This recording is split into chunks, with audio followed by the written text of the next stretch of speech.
So I recently picked up Yooka-Laylee for my PS4.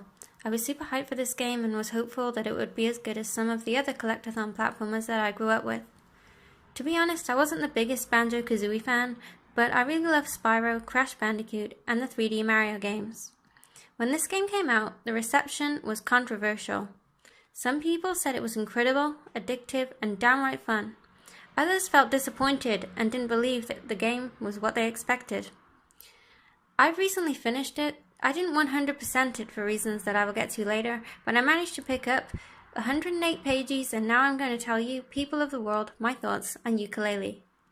First of all, the story. Honestly, I didn't care for it, and I remember Banjo-Kazooie having a far more interesting storyline.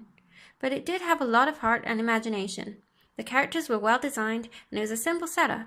By the way, does anyone else think the capital B looks like Gru from Despicable Me? I also thought that Yooka, aka the chameleon, was a female for ages. She looks really feminine to me, and the bat I assumed was a male just to balance it out, but later I found out I was wrong on both accounts. Anyway, yeah, the storyline is not great, but there are some good jokes, so it'll do for this type of game.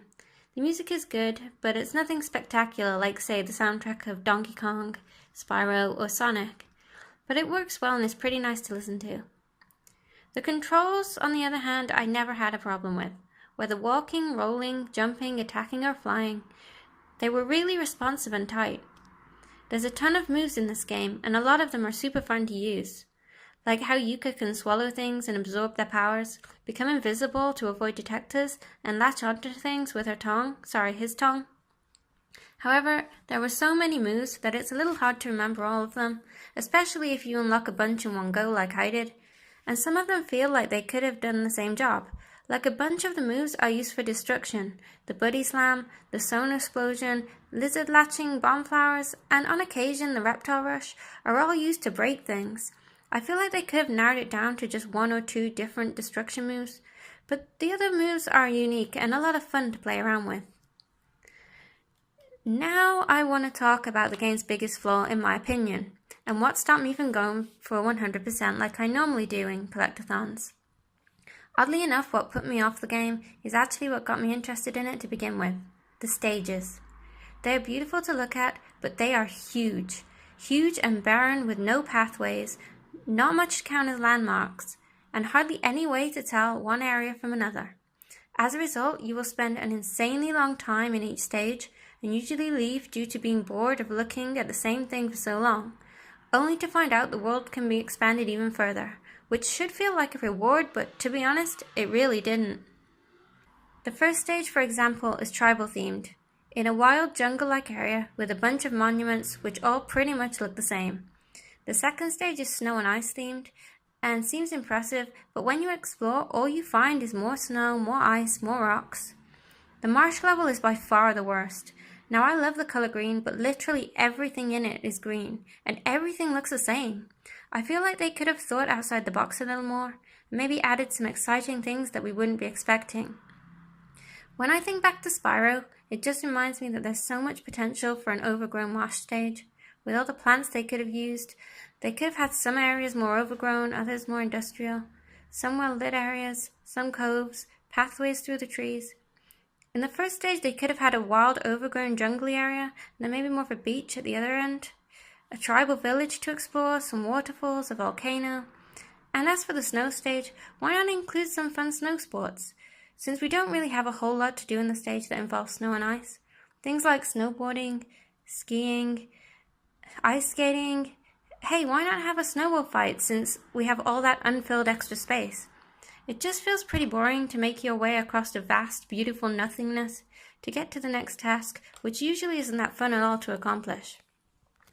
The casino stage was my favorite overall. I felt it was quite creative, and when you eventually came to something of interest, it could be a lot of fun. You played a version of golf, you get to play on the slot machines. Even the beat-em-up areas were made more interesting because of the cool music and lights. And the final stage was relatively fun too, taking aspects from earlier levels and putting a cool space-like twist on them. They were still way too big and bare, but I did have fun with these two stages. In conclusion, I thought the worlds were too large and a lot of the objectives were just not fun at all, and they took too long to get to. As well as expanding the levels, you will also have to return to each world because there are loads of pages that you won't be able to get straight away, due to needing a certain moves found later on. The game almost never tells you if you're wasting your time or not, and if you go into the game blind like I did, you will most likely spend ages climbing something or attempting some crazy move combos to get to pages which are currently inaccessible. That being said, I actually got so many pages that were supposed to be unreachable purely from climbing things in the background and making use of the lack of invisible walls, that I ended up crashing the game a few times by reaching areas which were supposed to be inaccessible at that point. I wasn't even trying to cheat the game, I was just exploring and it happened. The characters are very uniquely designed and charming in their own way. They're filled with personality and many have their own little backstories going on. The dialogue for the most part is well written and there are some good jokes in there. However, sometimes the game can be its own worst enemy, as it actively brings up and criticizes itself. For example, you'll learn a move that you think isn't that great, only to have the character you're playing as directly say that the move isn't that great. When you expand a world, it's literally just a few areas which have add-ons, which was a little disappointing if you're like me and were expecting more interesting areas to explore.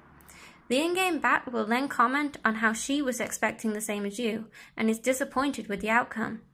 The game brings itself down a lot, and it becomes less and less of a joke, and more like the characters are telling you, this part of the game isn't very good, and we are aware of that. I've ranted about the negative more than the positive, however I still think this game is worth picking up and playing due to having a lot of heart put into it. There does need to be more puzzle platformers out there, and for a starting point, this really isn't too bad. If you like looking at pretty things, solving puzzles, and you have a lot of patience, then you should give this one a go. Yooka-Laylee is, in my opinion, a good game. Not as good as other platformers I've played, and I'm dying for a Spyro remake still, but it's worth checking out. I am Meowsalite. If you like this video, please like and subscribe. Thank you.